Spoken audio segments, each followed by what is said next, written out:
What's up mga kapransis? Good afternoon, Luzon, Visayas, Mindanao!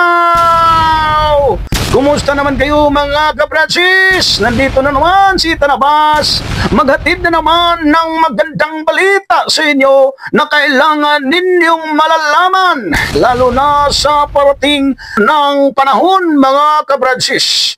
Dito po tayo mga kapransis. Kumusta na naman kayo? I would like to shout out to all of my friends. I shout out to my brothers and sisters in Christ mga kapransis. No, generally all of men's ministry members and then brothers and sisters of all the World Outreach Church. At sa akin pong grupo, Visitation Team, my companions of Visitation Team. Shout out sa inyo.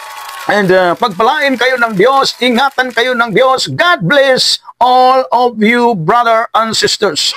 Now, mga brother and sisters, no, kailangan nating pag-usapan na naman mga kabransis. Ang patungkol po mga kabransis sa pagdaan noong nakalipas ng araw, noong November 2 o November 1 and November 2 na kung saan ang sanlibutan po, ang religion po ay nagdiwang ng tinatawag All Saints Day and All Souls Day, mga brother and sisters. No?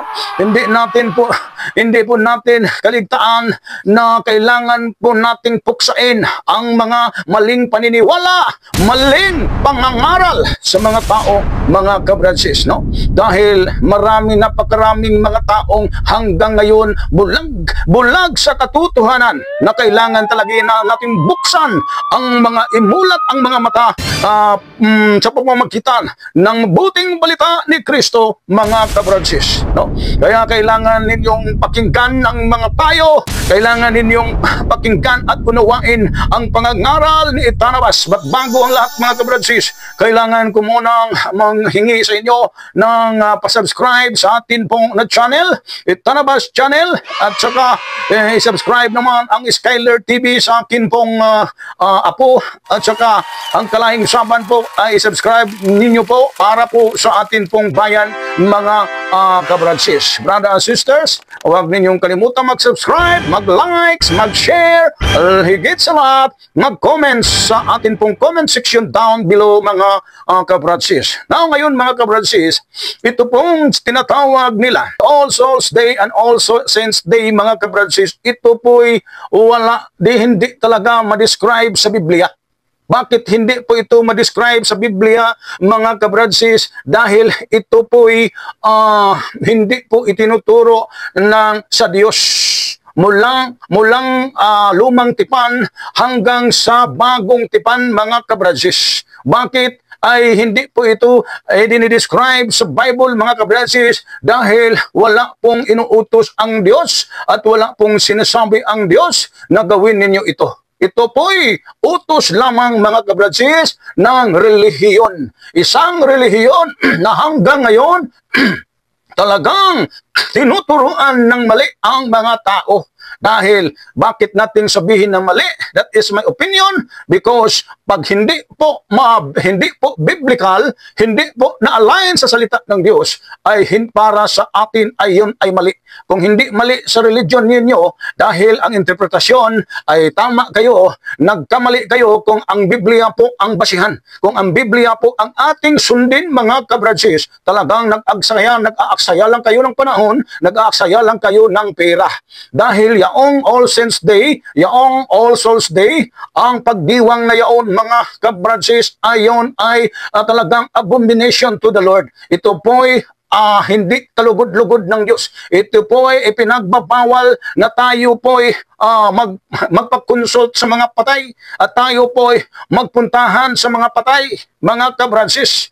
Kaya kung atin pong tingnan ang Biblia, wala at hindi talaga ginagawa ng mga propeta sa ulumang tipan at pati na sa ating mga apostles of Christ sa bagong tipan at saka sa Christianity, wala kang makikita na kailangan gawin ito. Ito po ay tradisyon at tradisyon po ito na gawa ng tao, gawa ng relihiyon. Ang sabi po sa salita ng Diyos, mga kabransis, kung atin pong babasahin dyan po sa Mark Kapitulo 7, versikulo 6 hanggang 9, mga kabransis, kung babasahin po natin dyan, i-flash ko na lang dito mga kabransis at babasahin ninyo. Dahil ang sinabi po dyan, ang Panginoon po dahil po sa mga tinatawag na tradition of man at ito po ipinapaniwala sa mga tao na ito daw ay utos ng Diyos. Ito po ay utos ng tao at tapos ipinangaral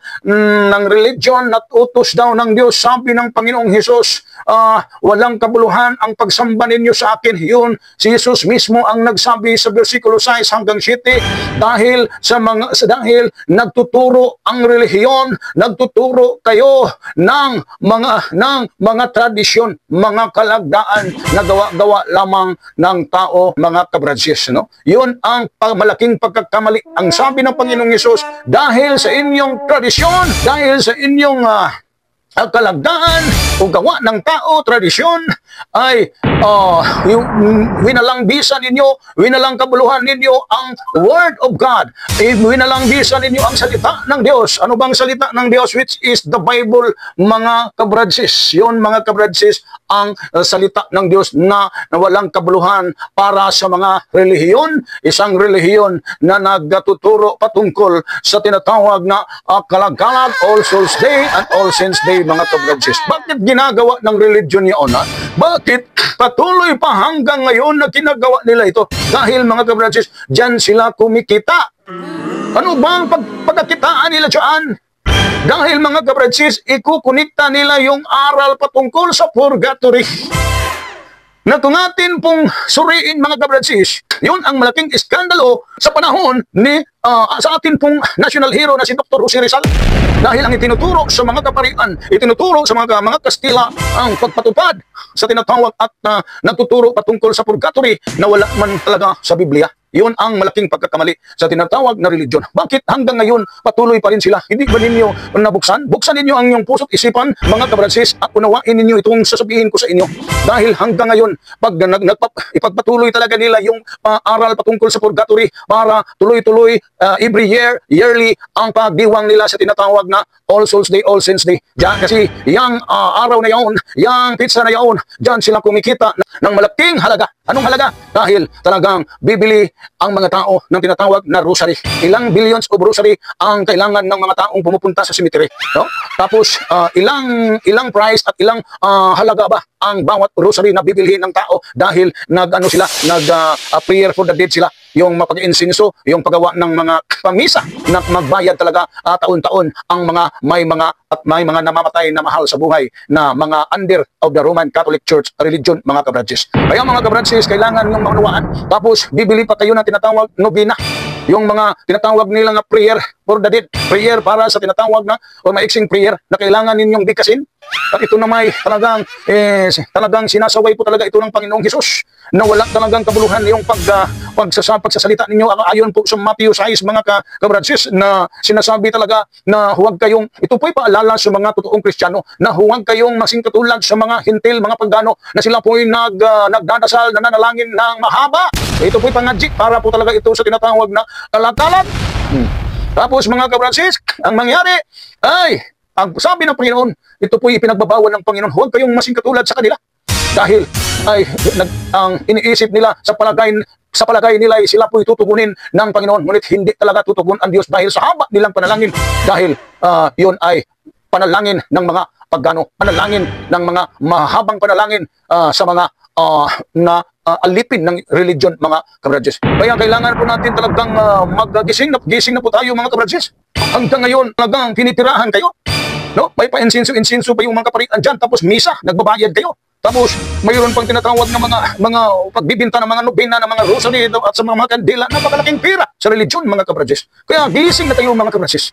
Pinipirahan kayo, ngunit wala namang kabuluhan ang mga ginagawa ninyo. Hindi kalugod-lugod ng Diyos. Yaon po'y abomination. Yaon po'y galit na galit ang Diyos. Bakit galit na galit ang Diyos, mga kabransis? Ito po, ang sabi po ng Diyos, dito po sa Deuteronomy 18:11, akin pong babasahin sa English, tells us that anyone who consults with the dead is detestable to the Lord. Ito po ay story of Saul consulting a medium to bring up the spirit of the dead. Samuel resulted in his death.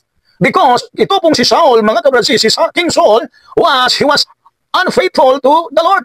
He did not keep the word of the Lord and even consulted a medium for guidance, mga kabransis. Talagang instead na ang si King Saul talaga, mga kabransis, ay doon po manghingi ng mga guidance sa Panginoon. Doon po talaga siya sana magpa-advise. Ngunit naghahanap siya ng mga espiritista, yung magpakonsulta ng mga espiritu sa mga patay.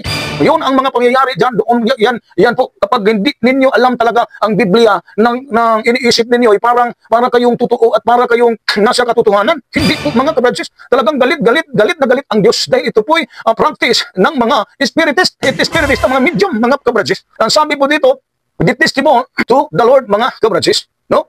Ito po talaga, kung atin pong tingnan. So, kaya mga kabransis, marami pong passage of the scripture. Dito po, ito po yung key verses that condemn attempting to communicate with the dead. Include this, the passage of the scripture is this, attempting to communicate with the dead. Kasi ang gagawin ninyo dyan, magpunta kayo sa cemetery, dyan sa mga pansyon, pumunta ka dyan upang maghalad, maglagay ng mga bulaklak, mga kandila, tapos kayo po'y nakipag-usap sa mga patay. Ito po'y bawal sa Biblia at ang Diyos po'y nagagalit. Tandaan ninyo mga kabransis. Ang sabi po dito sa Deuteronomy 18 verse 10 to 12, ito po mga kabransis, where inquiring of the dead is called an abomination to the Lord. Ito pong pag-inquire po sa mga patay, tinatawag po ito na hindi kinagagalit ng Diyos. No? Ito po ay abomination to the Lord. Kung babasahin natin itong Deuteronomy 18 verse 10 to 12.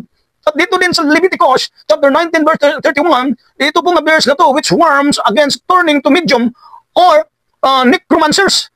Tandaan ninyo mga kabransis, ito po talagang hindi talaga kalooban ng Diyos. At dito naman sa Leviticus 20 verse 6, stating that God will oppose those who turn to medium and necromancers. Ang Diyos talaga ay talagang, siya ang Diyos? Oppose, kaaway. No? Siya po'y kaaway doon sa mga tao, to those who turn to mediums and necromancers. Pag ikaw po'y lumalapit sa mga spiritista, ikaw po'y lumalapit, makipag-usap ka sa mga patay, at ang Diyos po'y nagpahayag po ang Diyos na siya po'y upos, galit na galit, kaaway niya ang mga taong pumupunta sa mga spiritista, no? Yung mga makipag-ano sa patay.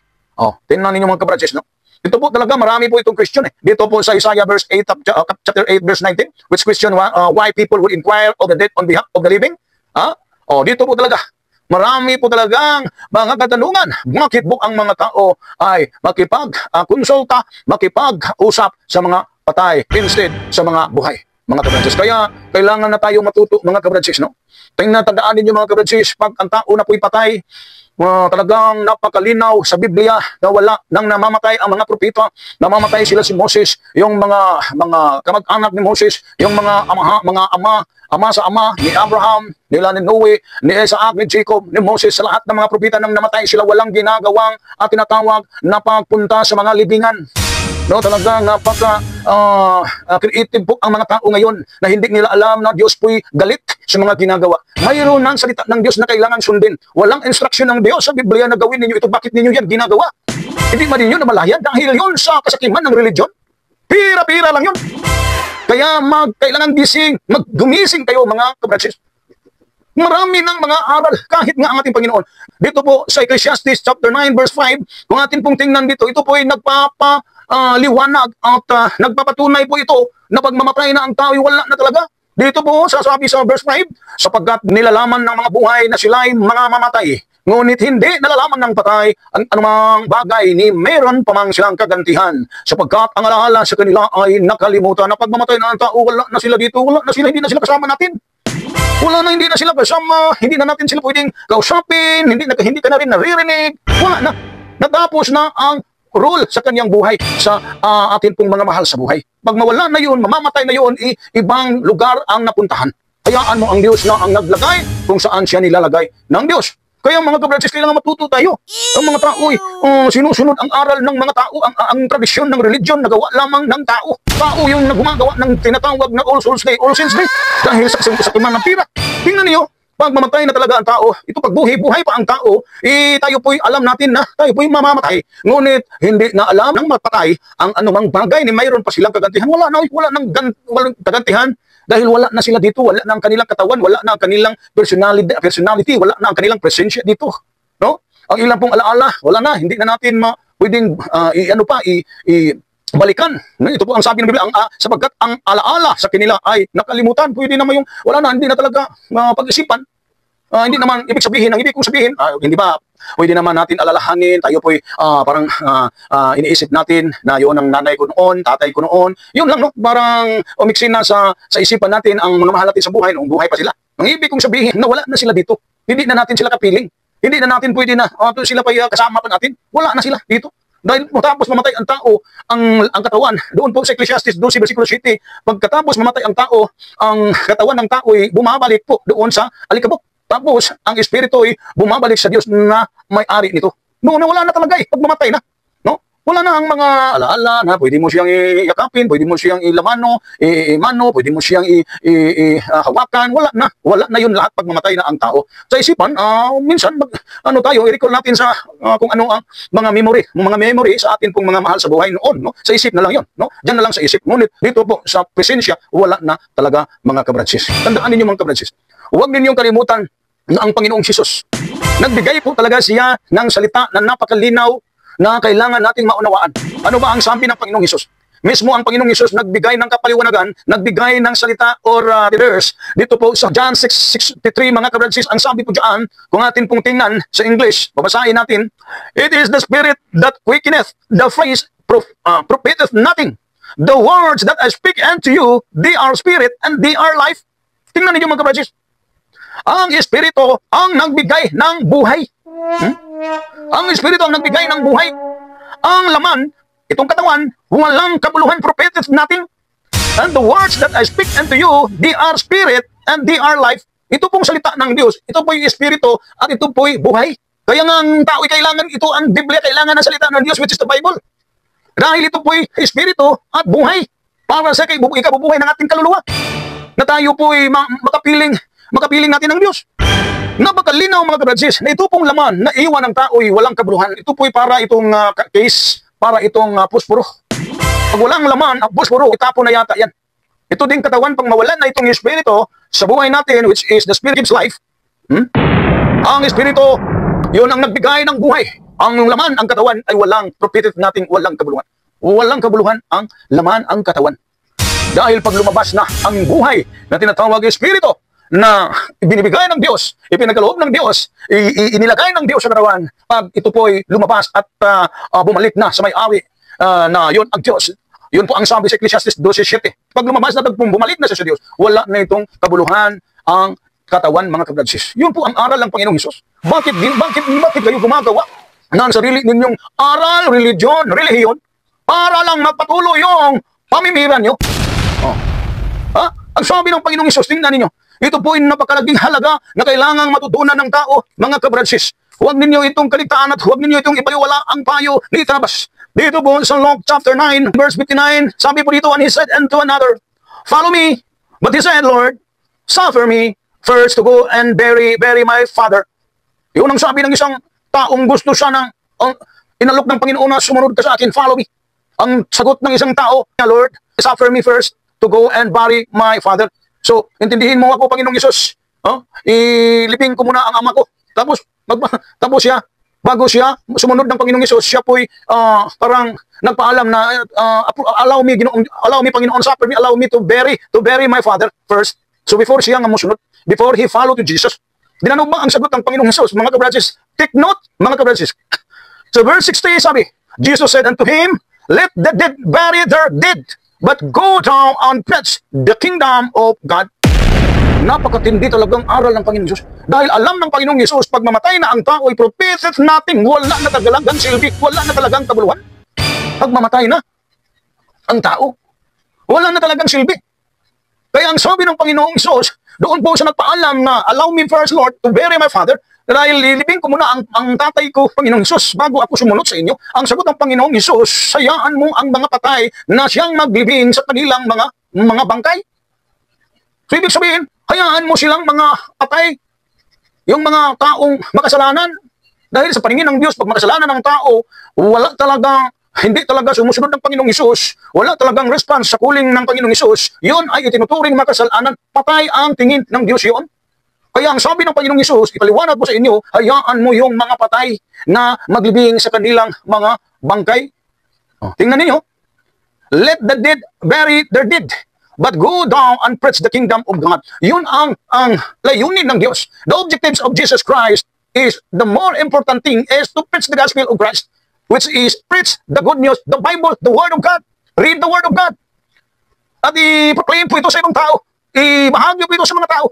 Mas malaking halaga yung pag ginagawa mo, ang pagbabasa sa Biblia, ang pagbahagi sa Biblia, compare na maglibing ka, mas mahalaga ang pag-proclaim to preach the gospel of Christ. Yun ang advice, instruction ng ating Panginoong Hesus. Kaya napakalaking halaga itong sinasabi ng Panginoong Hesus at matutunan natin na wala na palang silbi pagpatay na ang tao. Tapos mayroon pa kayong All Souls Day, All Souls Day, All Saints Day, All Saints Day, November 1, November 2. Hindi ba ninyo namalayan mga member ng Roman Catholic Church na kayo po'y pinipirahan? Nagbabayan kayo ng pamisa, nagbabayan kayo ng nagbili kayo ng rosary, kasi nakakunikta yung mga binibinta nila eh. Yun mga kabrasis, kailangan ninyong matutunan ang salita ng Diyos. Napakahalaga po ito. Yung purgatory sinasabi nila that was invented from the Rome. Invento yun para ikunikta nila ang patuloy nilang pamimira sa kanilang mga membro. Yun, kailangan matutunan niyo ito. Ito po eh, nagsasabi po tayo ng katotohanan. Mismo ang Panginoong Hesus nagbigay talaga ng kapaliwanagan kung ano talaga pagpatay na. No? Huwag ninyong bigyan ng ano ang patay. Di wala na sila. Tapos na ang buhay nila. Nasa lugar na sila, nilagay sila ng Diyos. Kung sila po'y makasalanan, talagang nag-antay siya sa final judgment, final na kaparusahan. Ngunit sa Biblia, mayroong sinasabing partial na parusa. Yung tinatawag Hades at saka the womb of Abraham. It represents heaven na wala na talagang kalungkutan sa piling ni Abraham. Yun na lang talaga. At wala nang sinabing mayroong purgatory, nandyan daw sa purgatory, bago kailangan mo ng panalangin ng marami, mga taon-taon, kailangan mo ng... Hindi ba ninyo namalayan mga membro ng Katoliko? Tumanda na kayo. Kayo po'y nag-senior na, umabot ang 70. Tapos, ang yung mga kalululuhan ninyo, nagbabayad pa rin kayo. Kailan ba yan, mano? Kailan ba sila talaga mapunta kung atin pong pahintulutan yung aral ng relihiyon, ng aral ng tao? Kung pahintulutan nyo natin, paano, kailan ba yan mapunta sa langit? Lagi na lang tayong nagpamisa, lagi na lang tayong nagano sa mga prayer for the dead, lagi na lang tayong nagpangadje, nagpanalangit. Wala naman itong silbi. Sa Biblia talaga ang magturo sa inyo ng katotohanan. Kaya nga sabi ni St. John, no? Ito po yung sabi sa salita, sa sulat ni St. John, John po sa John 8:32, na ito pong katotohanan ang magbigay sa inyo ng kalayaan. Pag tayo po'y masumpungan natin ang katotohanan ay siyang magbigay ng kalayaan. Talagang malaya kayo pag kayo po'y nakikinig sa akin, naniniwala, dahil Biblia ang atin pong itinuturo, hindi aral ng religion. Kaya nandito na lang tayo mga kabratsis. At sana huwag ninyong kalimutan mag-subscribe, mag-like, mag-share, mag-comments. God bless inyo lahat. Sa Diyos lang ang kapurihan. Sa Diyos lang ang kalulhatian. To God all be the glory. In Jesus' name, Amen.